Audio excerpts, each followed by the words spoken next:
I thought I knew the woman I was about to marry. We had picked out the venue, sent the invitations, and I had already imagined our life together. Mallory and I were supposed to be building something real, something that would last. But lately she had been distant cold in ways I could not quite name.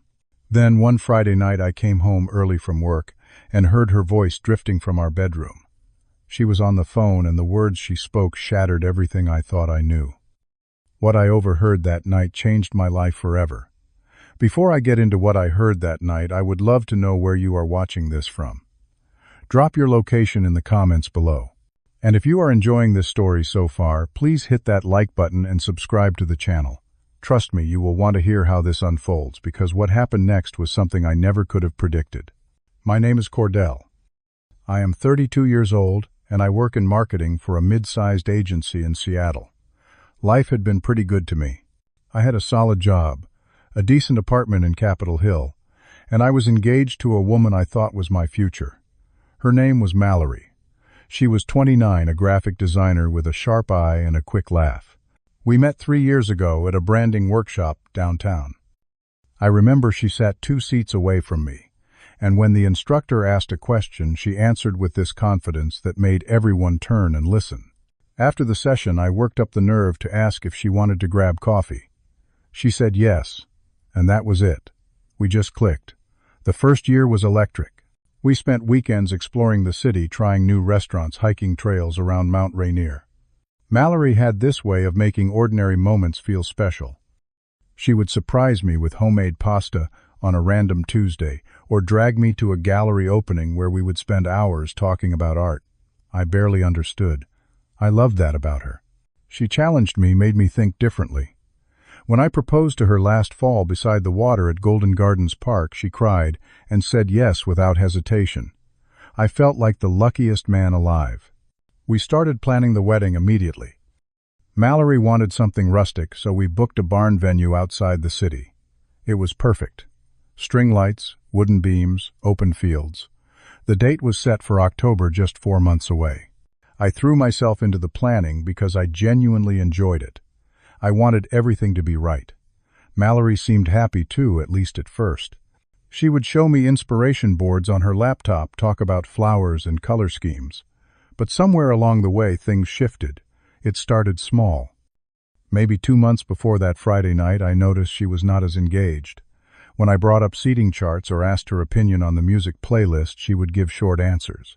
Sure, whatever you think is fine. At first, I thought maybe she was just stressed. Her job had been demanding lately, and wedding planning could be overwhelming. So I tried to be understanding. I took on more of the tasks myself and gave her space. But then other things started happening. She was on her phone constantly. Not just scrolling, but texting someone, smiling at the screen in a way that felt private, like I was not supposed to see. When I would ask who she was talking to, she would say it was just work, or her friend Sienna. I had never met Sienna. Mallory mentioned her a few times, said they had reconnected recently, but every time I suggested we all hang out, Mallory would brush it off. Sienna is super busy, she would say. Maybe another time. Then there was the physical distance. Mallory and I used to be close in that easy, comfortable way, but suddenly she was pulling away.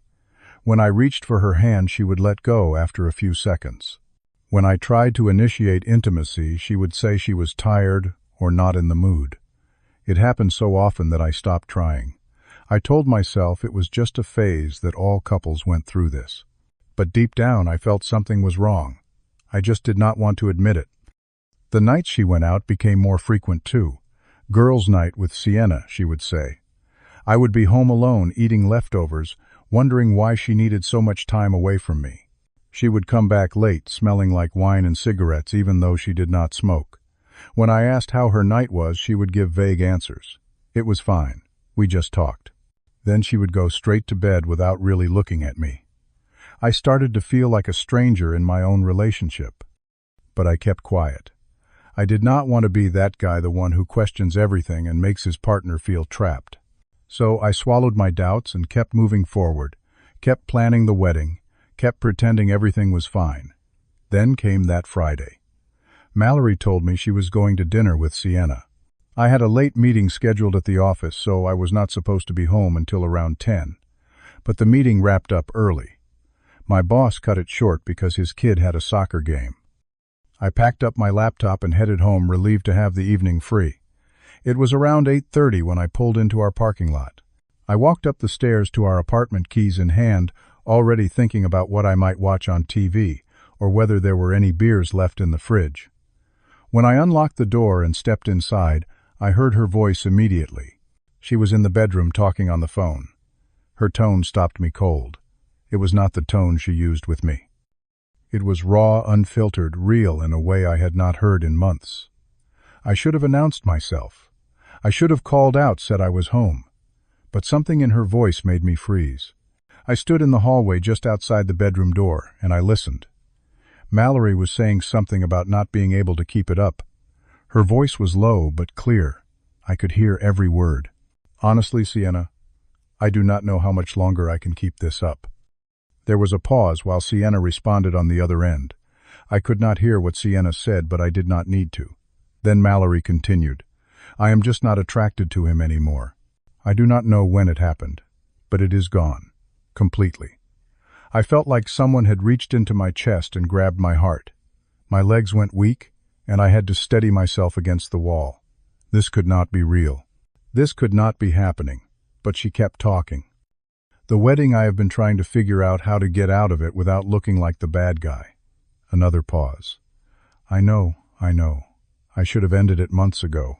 But his family already paid the deposit, and my parents are so excited. I feel trapped. She felt trapped. With me. The person she was supposed to marry in 4 months. I clenched my fist so hard my nails dug into my palms. My whole body was shaking, but I did not move. I needed to hear the rest. I'm just waiting for the right time to leave, Mallory said. Maybe after we postpone the wedding, I can make it look like we mutually decided it is not working. That way no one blames me.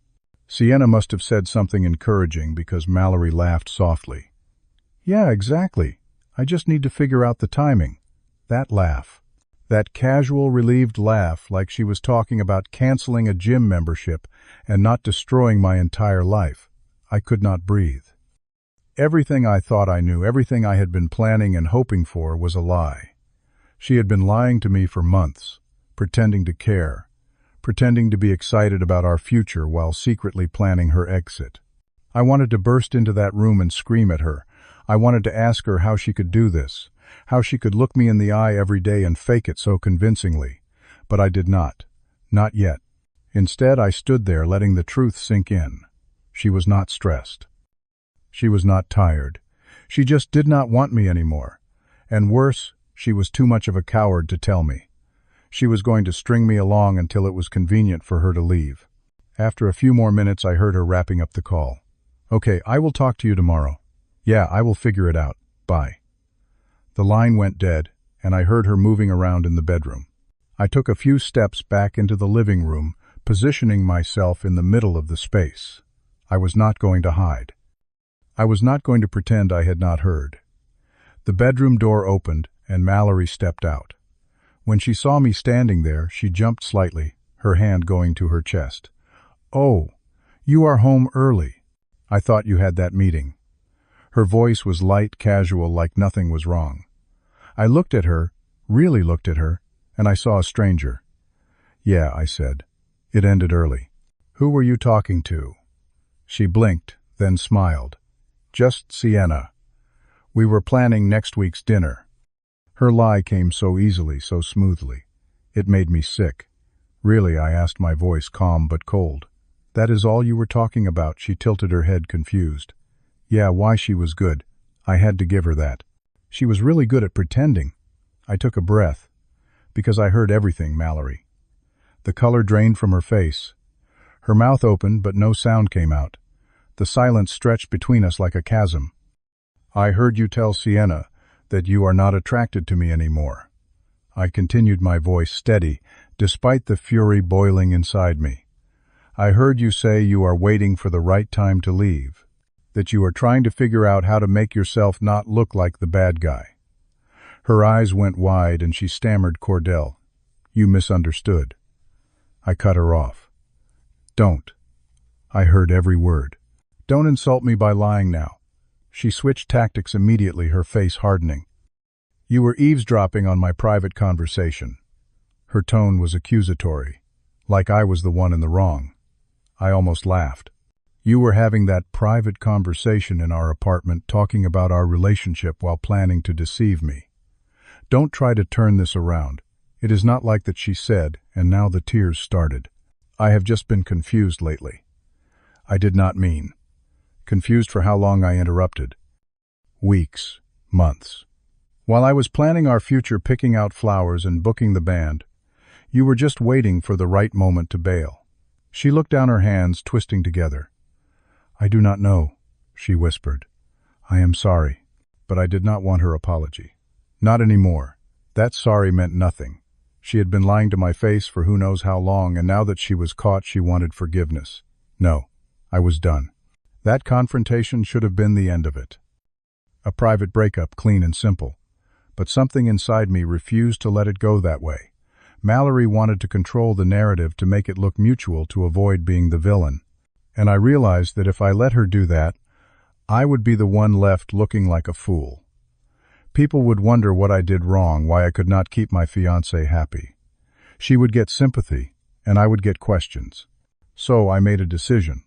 If she wanted out, fine, but she was not going to do it on her terms. She was going to face the truth in front of the people who mattered.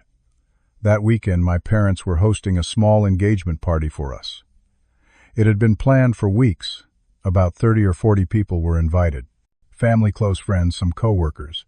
It was supposed to be a celebration, a chance for everyone to come together before the wedding. My mom had been so excited, decorating the backyard with lights and setting up tables for a barbecue. She kept calling me, asking if we needed anything, telling me how proud she was. After that night, Mallory begged me not to cancel the party.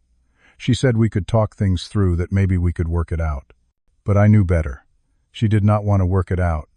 She just did not want to face the embarrassment of a canceled engagement party. And honestly, I did not want to cancel it either, because I had a plan. The morning of the party, Mallory was nervous. I could see it in the way she moved around the apartment, checking her phone, avoiding eye contact. She asked me several times if I was okay, if we were okay. I just nodded and told her we would talk later. She seemed relieved, probably thinking I was going to let it slide. We arrived at my parents' house around 2 in the afternoon. The backyard looked beautiful. String lights hung between the trees. Tables were set up with checkered cloths. And my dad was already manning the grill. People started arriving, bringing gifts and congratulations. Everyone was smiling, hugging us, telling us how happy they were for us. Mallory played her part perfectly, laughing and thanking people, holding my hand like we were the perfect couple. I watched her work the room and I felt nothing but disgust. She was so good at faking it, so comfortable with the lie. My mom came over and hugged Mallory, telling her how glad she was to have her in the family. Mallory smiled and said she felt so lucky. I had to look away. About an hour into the party, my dad stood up and clinked his glass to get everyone's attention. He gave a short speech about how happy he was to see me settling down, how much he liked Mallory, and how excited he was for the wedding. Everyone clapped. My mom stood up next and got a little teary, talking about watching me grow up and how she knew Mallory was the right person for me. She hugged Mallory again, and Mallory hugged her back, playing the role flawlessly. Then my mom looked at me. Cordell, do you want to say a few words? This was it. I stood up slowly and the crowd quieted down. Mallory looked at me with a smile, but I could see the fear in her eyes. She knew. Somewhere deep down, she knew what was about to happen. Thank you all for being here, I started. I really appreciate everyone taking time to celebrate with us. I paused, letting the words hang in the air. Then I turned to Mallory. But I think there is something we need to address. Mallory, you have been waiting for the right time, right? Her face went pale. She opened her mouth, but nothing came out. Well, I said, my voice steady and clear, the right time is now. The backyard went silent. People looked at each other, confused. My mom frowned. Cordell, what are you talking about? I kept my eyes on Mallory. A few days ago, I came home early and overheard Mallory on the phone with her friend.